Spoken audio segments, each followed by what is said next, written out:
There are mornings when you wake up, and for a few seconds, everything feels suspended. The sun filters through the window, the alarm rings, yet something inside you remains still. You get up, make coffee, put on the same clothes as always, and silently ask yourself, why do I keep doing all this? The routine has become a performance. Every gesture rehearsed, every word automatic. The body moves, but the soul feels tired. It's not laziness, it's emptiness, a kind of exhaustion that doesn't come from work, but from the absence of meaning. We live in an age where hurry has replaced purpose, where having a lot seems more important than being whole. And when the world demands speed, the first thing we lose is the reason why. But there is an ancient word, born in the silence of a Japanese island, that holds the secret to healing this emptiness. A word that is more than philosophy, it is medicine for the soul. The elders call it Ikigai, the reason you wake up every morning. When you find your Ikigai, life doesn't become perfect. It becomes alive, and every breath finds its direction again. The concept of Ikigai was born in Japan, especially on the island of Okinawa, a place known for having some of the longest living people on Earth. There, between the blue sea and the salty breeze, the elders speak about the secret of living long and living well. They don't mention supplements, diets, or gyms. They talk about purpose, about waking up every day with a reason that gives direction to the body and peace to the heart. In Japanese, Iki means life. Gai means value or reason for being. Together they form something profound, the value of being alive. In Okinawa, Ikigai isn't an abstract idea. It's seen in the calloused hands of a fisherman repairing his nets as the sun rises, in the smile of an old woman tending flowers to brighten her neighborhood, in the cook who, even after 40 years making the same dish, still seasons it with gratitude. They don't live to make it someday. They live here. While the West asks, how can I be successful?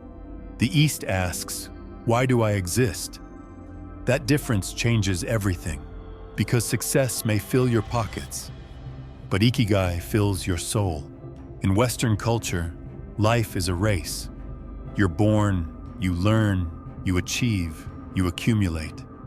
And when you finally stop, you realize you no longer know who you are without the motion. But in Japan, there is wisdom in stillness, in doing the same things, but with deeper presence. To understand that purpose isn't a distant goal, but a harmony between what you love, what you're good at, and what you give to the world. Ikigai isn't a destination, it's a way of walking. And that's why, while many chase answers in 1,000 directions, Japan teaches this simple truth. When you find your reason for living, you no longer need to run. The first thing you must understand is that Ikigai isn't something you find. It's something you cultivate.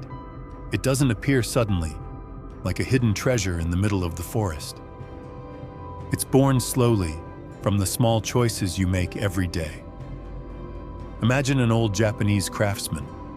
He wakes before sunrise, lights a small lantern, and spends hours shaping wood with a calm that feels sacred.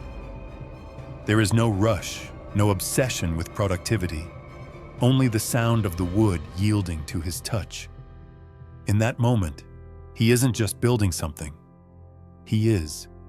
That is the spirit of Ikigai. Ikigai is the point where 4 paths meet: what you love, what you're good at, what the world needs, and what can sustain your life. But contrary to what many believe, it doesn't emerge when these 4 points align perfectly. It blooms when you start moving toward them, with awareness and truth. You can begin with what you love.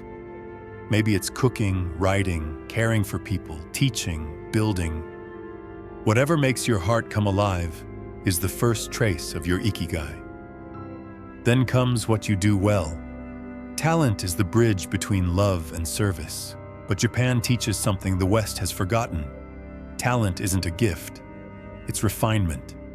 The Japanese call it shokunin, the devotion to perfecting what you do, even if it takes a lifetime.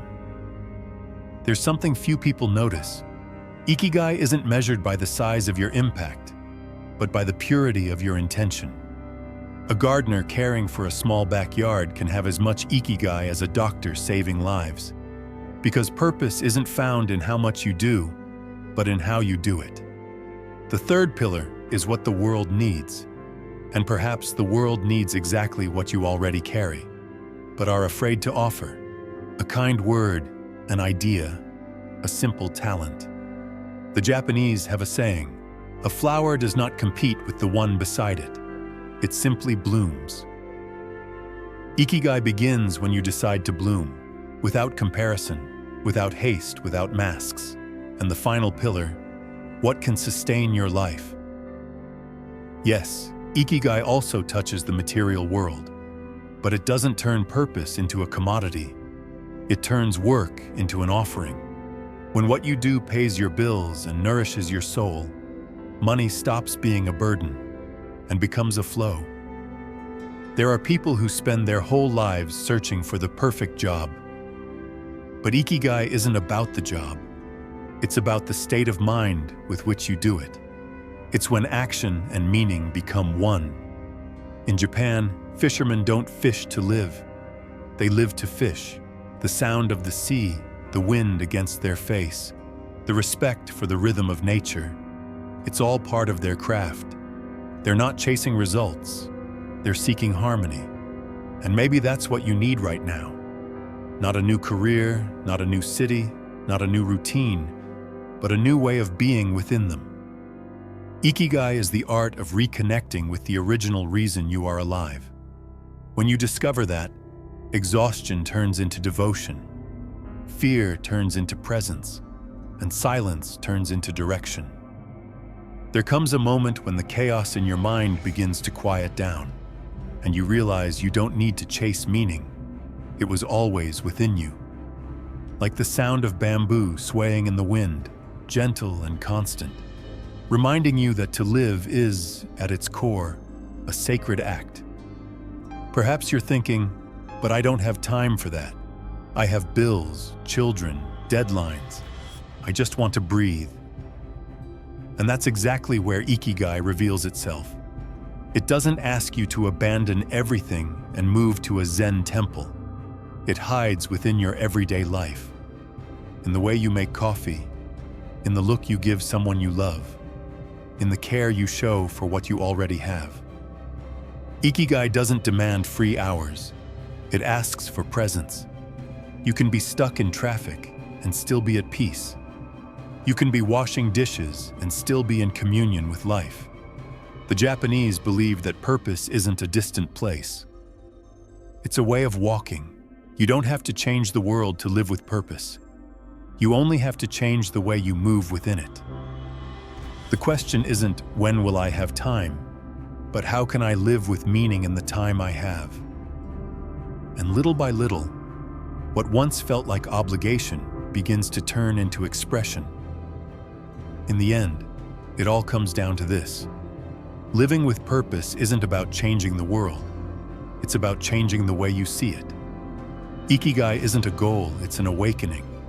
It's that moment when you look at what you have, at who you are, and realize there's beauty even in what once seemed ordinary.